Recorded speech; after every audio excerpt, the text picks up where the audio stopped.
Френско вино, сирена, деликатеси и десерти можеха да се опитат в дните на френската гастрономия в София. Макар че кулинарното събитие се организира за първи път у нас, интересът към него се оказа голям. Небезизвестно е, че традиционната кухня е едно от най-големите богатства за една държава. Франция е от страните, чието кулинарни деликатеси са сред най-предпочитаните по цял свят. Популярните френски вина, деликатеси, сирена и десерти бяха дегустирани от десетки столичани в рамките на дните на френската гастрономия в София.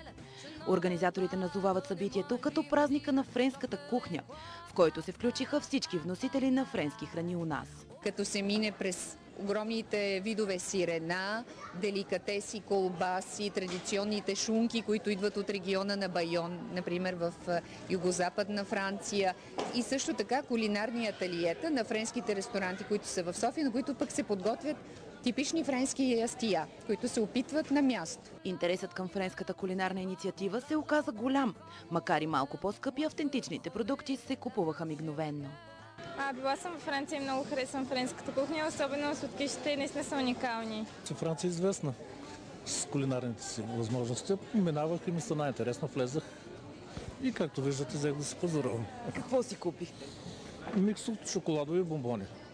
Стоките се изчерпаха буквално за часове на щандовете и беше трудно да отговорим на огромното търсене. И разбира се, за тези, които решиха да поседнат за малко и да пият чаша френско червено вино, домакините се бяха погрижили за музика, която да ги пренесе направо в Париж.